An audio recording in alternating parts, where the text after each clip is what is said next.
Welcome to Spectrum Perspectives, real talk with parents, professionals, and autism advocates, with your host, Cindy Gellermini.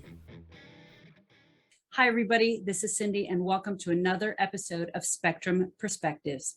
Today, you'll be hearing part 2 of an interview that we've already begun. So if you missed part 1, you may want to go back and listen to the first half of the interview before you hear today's interview, or not. You can always just stay today and enjoy and go back later. So hang out with us and enjoy the interview. The sleeping, oh my gosh, they should call autism just sleep no more. It's just what's with the sleeping? Yeah. I don't know. It's a perfect segue because I'm bringing a sleep expert on. I'm going to do an episode on that too. Yeah. I've seen so many sleep experts and they just, I don't know. It's a head scratcher. I don't know. Mm-hmm. I don't think their brains make melatonin. That's my theory. Well, yeah, I mean, it's definitely something neurological. Yeah, neurologically, they're just not wired. It's definitely not. They're just not wired to sleep. I'm like, no, I think there's zero melatonin in that brain. Just what the heck is going on? And it's like you're talking with someone else about the 3 a.m. I'm like, that's exactly right. It's 3 a.m. for every single day. Why is it always 3 a.m.? That's the time. And it's like, it's a party. It's like wild. Like he's just up and he's like, it's like there's a little drunken man in my bed. He's laughing hysterically at some jokes inside his own head. And I mean, I'm glad he's having fun. Yeah. Someone's enjoying this. Yeah. Well, the best interview I did on that is a mom back in December where her son angels were coming and visiting him and he's taking him to heaven and all this kind of stuff. And I was like, that's just the best thing I've ever heard. I'm like, that's why he's laughing. He's playing with his angels. We used to say that as a joke, that Robbie's, he must see his angels and they must be playing with him today. Like, we don't know. We have no idea what's going on in that head, you know? No, we don't. We have no idea. I always used to joke that Nick was like practicing for his, whatever the wrestling. Oh yeah, the wrestling. Yeah. WWF. Like he was practicing for his audition tape because he would jump on me. He'll stand on the top of the headboard and jump on my head, like with his knees, like wrestling style. I'm like, oh, what are you trying to kill me? What's going on right now? But he thought it was hilarious. Yeah. Oh man, what can you do? So you mentioned ABA back then. So you started getting him obviously into therapies and stuff like that. Yes. Go back to the diagnosis. So who diagnosed him? How did you come finally to realize that he was autistic? So his initial, the first person who told me he was autistic was a speech therapist who was giving him an evaluation, and she said to me, I am not allowed to diagnose your son as autistic, but this child is autistic and you should really you need to get him a psych evaluation. And I was like, you can't just drop a bomb on someone like that. And especially say like, I'm not allowed or qualified to diagnose him. So she just had a terrible bedside manner. It was really upsetting. But the first actual diagnosis came from, it came through EI. So through EI. So at his 2-year well visit at his pediatrician, we did the autism like a checklist. The checklist. And there were like 2 things. It was like, does he sometimes stare out the window in the car or something like that? Stare off into space. And then there was one other one. And so the doctor, I remember so vividly, my pediatrician said, well, I see you've checked off these boxes and technically, and he does definitely qualify for speech for speech evaluation because he only has 49 words, not 50. And he said, but he said, I can refer you for the psych piece of the evaluation through EI, but I remember so clearly, he said, I'm observing him with you right now. He's clearly very attached to you. So I really don't suspect autism. I just don't think this kid's not autistic. That's what he said.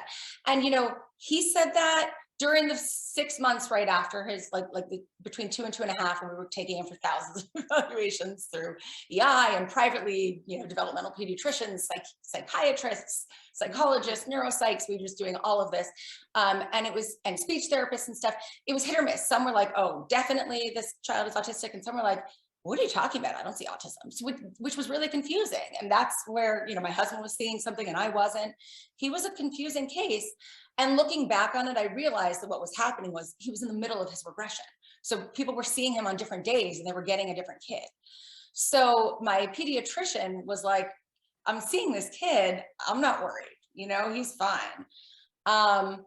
And he said, but you're going to be in the EI system anyway, doing the speech eval, just get the psych eval. What is EI? It's early intervention. In New York City. Yeah. Okay. Yeah. Mm-hmm. Yeah. Mm-hmm. So the early intervention system in New York City, if you don't meet certain milestones by certain birthdays, I guess you qualify for these evaluations. Got it. That are set to determine whether or not you qualify to get free services through the city. Mm-hmm. So, because of his speech delay, he was going to be evaluated to decide whether he was, eligible to receive speech services, which he was, of course. And then because he checked off those 2 boxes on the autism screening questionnaire, he qualified for or technically, I guess, qualified for the autism, or whatever, the psych evaluation portion to see if he would further qualify for more services, which by the time we did that evaluation, he did. And so when we actually got the results, so his birthday is in May, we did the evaluation process. We did it both privately, we paid for it ourselves, and through the city, through the EI program, which just takes longer because they, have a much larger, they have a lot of people to deal with. So we did it both ways, but the first person, so we were doing those in those few months after his birthday, and the first official diagnosis we got was through EI, through the psych, the psych evaluation through EI, which came in. They have like an automated system that like automatically generates the report and sends it to you. So it actually came in on July 4th of 2018, he was 2 years old, which was a weird day. And I didn't know yet. Now I've been in this world long enough to know that, first of all, they try to make the reports look really bad so that you will get more services. That's just kind of part of them. It's an ugly truth. It's a necessary evil kind of thing. The worse off your kid looks, the better it is for you in terms of getting services. I didn't know that yet. And also, if you have a severely, intellectually disabled child, which I do, the numbers are going to be low. And I'm very prepared for that now. Like at this point, the most recent evaluation he did, we're now in New Jersey through this school system. He was in the first percentile for everything, but actually in this one, they actually gave carrots, like the little less than carrot. So he was less than first percentile in everything. And I was just like, is that really necessary? It's like a kick in the teeth. Like, could we just keep it to first? Like, I get it. I know my son is not Albert Einstein, but do you really need to give me a less than carrot? But anyway, at this point, I'm so hardened to the whole thing that I know what's what. But that first report that came in, it came in on July 4th, which was a holiday, obviously. And these numbers, there was not much context for them, they were exceedingly low. Right. And there were a lot of tears. I mean, I didn't know what to make of them. Right. And, there was an email, the psychologist who had done the evaluation sent me an email saying, if you have any questions, feel free to reach out. I'm happy to answer them. But of course it was a holiday, so I couldn't reach out to her that day. And I was like, filled with questions. I was desperate for answers to my questions. And I had to wait until, after that holiday weekend to talk to her. And I'll never forget, when I finally did call her and talk to her, I'll never forget what she told me, which I found so odd. She said, "Don't worry, your son can still go to law school someday." But, we needed this, he needed the autism diagnosis so he could get the services. And I was so confused about why, if there was a child she really believed could maybe go to law school someday, why were his numbers so low? And why do we need to call it autism? And I've learned so much since then. And I realize now that for better or for worse, I think it's for worse, the way the system is set up, at least in New York City. And Oh, it's, okay. So I have a question for you, because yeah. this is all new to me, the way that they're evaluated and these numbers and everything that you're mentioning. Okay. So my son, a lot older than yours. So Yeah. I'm going way back. So when Robbie was diagnosed, I took him to a developmental pediatrician. He asked me a bunch of questions about his behaviors and stuff, and he just handed me a pamphlet and said he has PDD, NOS, and sent me on my way.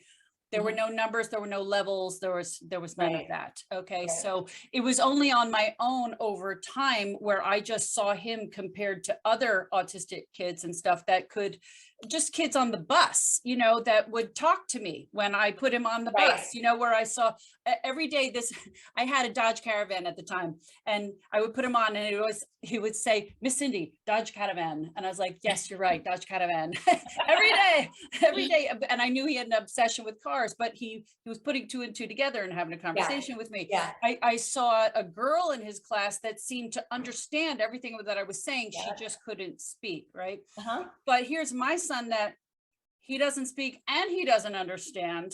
And he's still in a diaper, and he's still watching Disney movies, and he's still doing all the things that he did when he was 2 years old. And he's not progressing past this 2-year-old mark. His body's getting bigger, but mentally he's not progressing. And when they were working with him, basically they'd kind of teach him something new, but then the task for the year was to keep him doing that same task and not forgetting how to do it.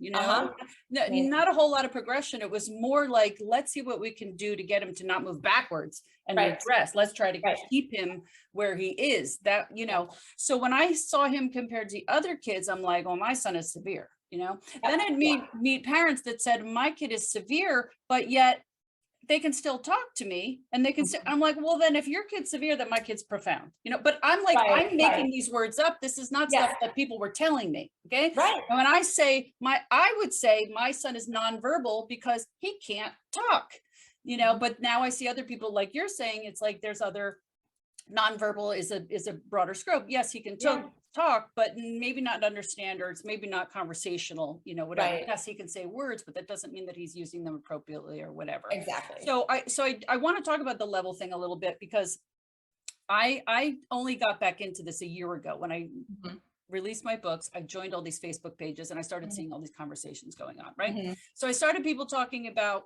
level 1, level 2, level 3. Then I start seeing people say, oh, you shouldn't be using these levels. You know, you shouldn't be using that. And I'm going, what happened to Asperger's? Like, and people are like, oh, you can't say Asperger's. I'm like, why not? I don't understand. What do you mean? Why can't you say Asperger's? Because to me, all these years on my YouTube channel, I'm trying to make a point that there are kids out there like my son that are severe and need a tremendous amount of help.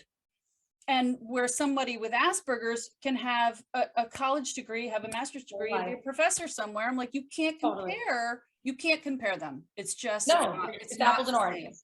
And then to see people with, I'll just say, you know, high functioning. They don't like to hear high functioning. Okay, so then let's say that they have Asperger's. Okay, to see them, you know, complaining about you know, things that, you know, mommy bloggers and the things that we do and stuff. Like, but I'm sorry, but you can't compare.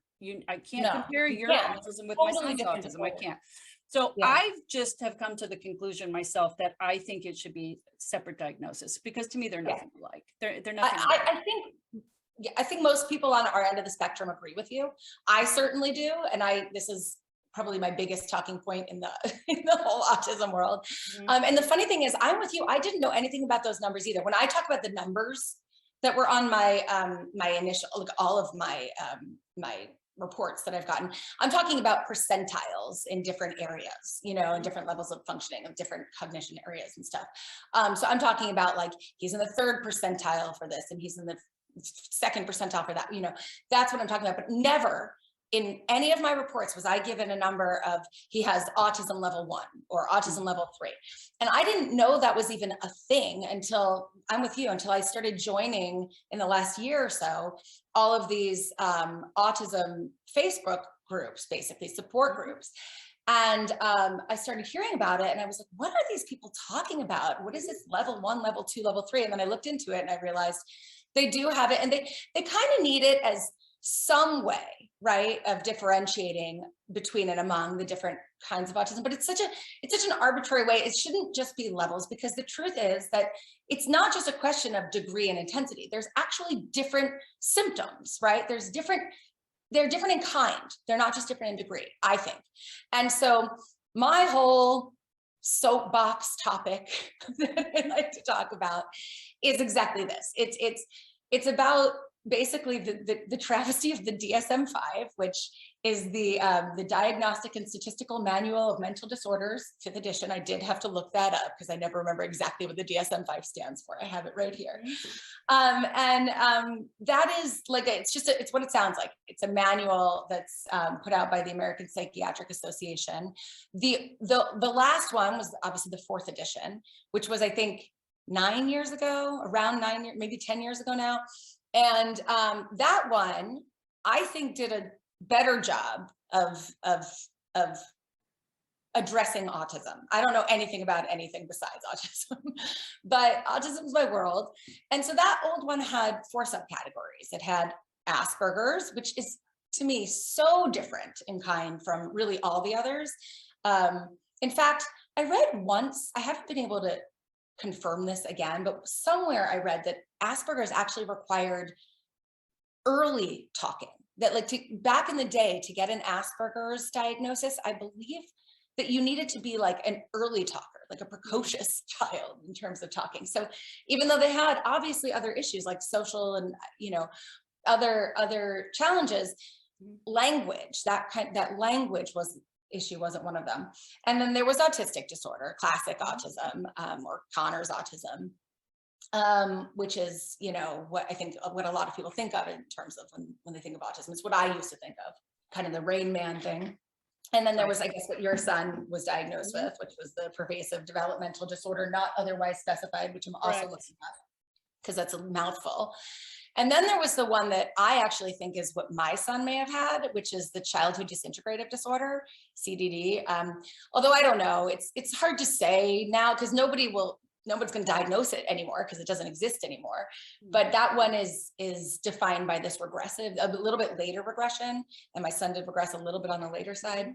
And it's kids that seem otherwise to be on a much more, you know, neurotypical track, and then have a pretty sudden and dramatic regression, which is what happened with my son.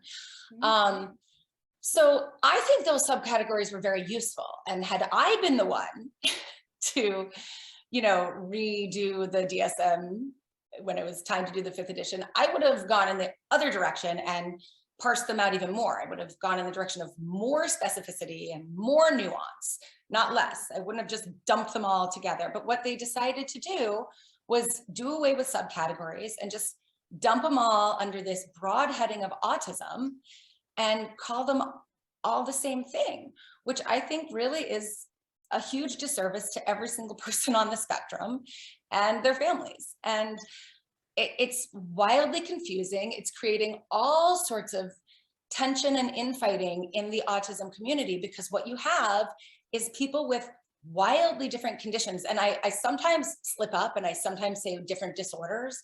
And I shouldn't say that because they're conditions. They're not disorders, not all of them. And so people with what used to be called Asperger's, which no longer exists, and you know, a lot of people outside the autism world don't even know that. They still call it Asperger's. They're like, oh, my cousin has Asperger's. I'm like, no, he doesn't. Nobody has Asperger's anymore. I'm sorry, it doesn't exist. So he might have been diagnosed with that 15 years ago, but now he has autism because that's all you can have if you're in this world. But so I don't like to call it disorders, because the truth is the people who have Asperger's, I know people with Asperger's, or like what used to be called Asperger's, and they're lovely, you know, like they might not like to be called high functioning, but they are high functioning in the sense that I'm high functioning and you're high functioning, and people who can live like a full life with friendships and romantic partners and, you know, high school degrees or maybe even college degrees and jobs and driver's licenses in the way that those people can have full lives. I mean, that's a life, you know? Yeah. And hey, I don't have to give you a bath. I don't have to wipe your butt on the toilet. Like I'm not still changing your diapers, you know? It's like, it's not the same. It's not Right. the And same. it's not to say that they don't have challenges. I'm not trying to like diminish anybody's Right. plight or to take away Right. anything that they're experiencing, which is very real. And here's what, like, if they want to share their experiences, they absolutely should. I'm all for like empowering everybody to share whatever stuff. That's what the internet is for, man. Like, get out there, share your Right. story. But here's the thing. They're out there, and they are, right? Like, they're out there, they're touting all the glories of autism. Autism is my superpower. Here's the 12 reasons why autism is wonderful. And they make these really well-crafted, thought out arguments. But you know who can make well-crafted, thought out arguments? People who can make arguments, Right. you know, people with a voice, you know, who can't do that? Right. Robbie, Right. Nick, all the people like them who have no voice. So who has to do it for them? Their parents. And you better darn well believe that we're going to do it in their best interest, because we love them to pieces and we're going to fight for them. And so I feel like when people try to discount what I'm saying, when I'm the voice of my son, because I'm not actually my son, I get very, very angry, because I'm like, listen, I'm the best he's got. Like, can he talk for himself? No. Like, do I know exactly what's in his mind? Of course not. I'm not a mind reader. I can't be. But if you deny me the right to be his mouthpiece, then he has no voice whatsoever. I'm the best he's got. There's nothing closer. And you're not closer because you share a diagnosis with him when let's be honest, that diagnosis is kind of meaningless now. Like, they have defined the DSM has defined the word autism so broadly as to render it meaningless, as far as I'm concerned. It just doesn't really have much meaning anymore. Right. If you're going to put together in the same diagnosis people who are intellectually gifted, right? Like, some people can be, their IQs can be in the normal range or the high range. It can be very brilliant musicians or anything, professors, whatever, with people who are severely intellectually challenged, then I'm sorry, that diagnosis no longer has meaning for me. It just doesn't. And the truth is, what bothers me the most about it, I think, is that when people say autism is my superpower and autism is just, oh, I love this one, it's just we're singing a beautiful song and you just don't know the melody. And it's just a different way of perceiving the world. And you're just, you don't understand it because you're neurotypical and you just can't see it from my different perspective. What you're glossing over and what you're forgetting about is the suffering, right? Like, not just my suffering, which, by the way, I for years discounted. I was like, I don't count. All that matters is Nick. All that matters is the people that with autism themselves. But I've actually rethought that, and I actually think I do count, and the parents do count, and that should count for something. But even setting that aside, the people with severe autism, you better darn well believe they are suffering. And that's the thing. So I'm lucky that Nick isn't usually suffering, but there are very clear signs that there are times when he really is. And there are other kids I see in his world, in his programming, in his school, that are clearly in a world of hurt, like they are, especially kids who are like super hypersensitive and, can't like hear anything or see a bright light and are just, rocking and rubbing feces on the walls. And a big one is Nick did this for a while, actually, and it was terrifying, withholding bowel movements to the point where you end up in the emergency room because you are so deathly terrified to get on a toilet and poop. Like, that's not a way to live your life.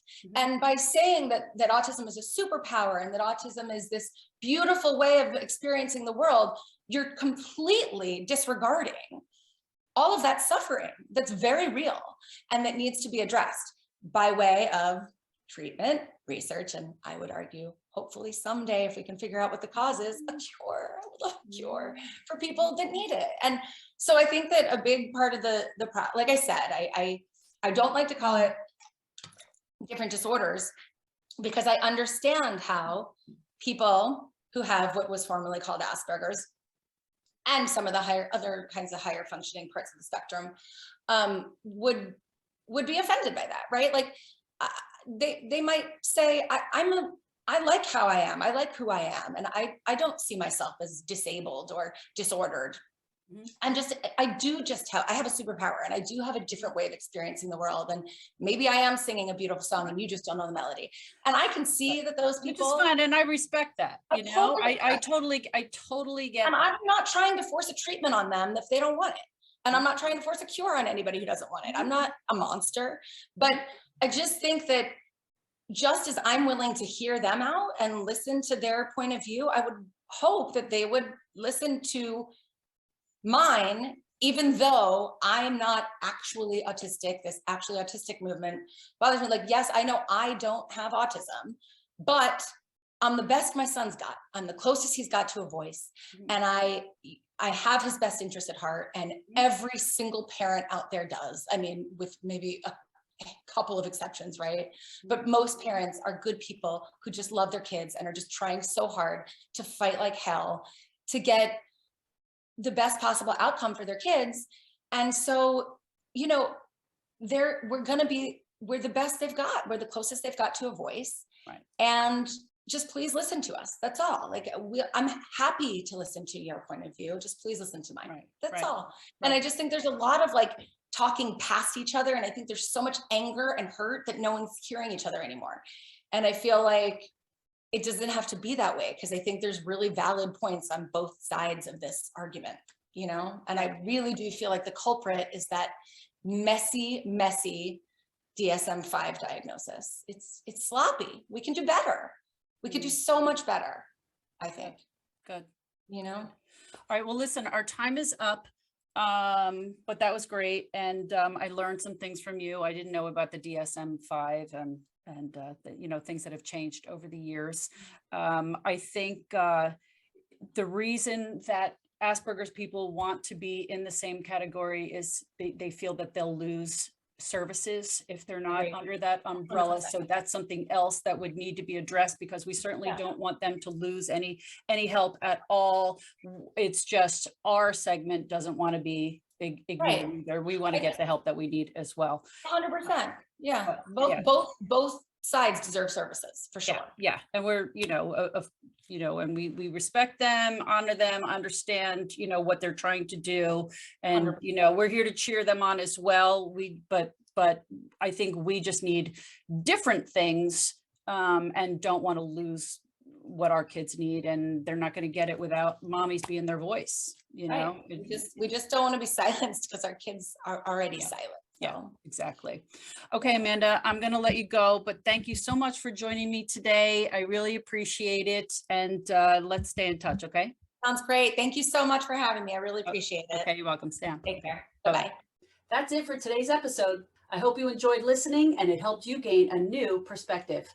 If you're interested in buying our book series, Robbie's World and His Spectrum of Adventures, the link will be in our episode description, as well as my Instagram and Facebook pages. If you enjoyed the show and you'd like more content, please be sure to hit that like button, follow us, and don't forget to leave us a great review. Thank you for joining us. Be sure to join us again on our next episode of Spectrum Perspectives. Thank you for joining us today. Be sure to join us again on our next episode of Spectrum Perspectives.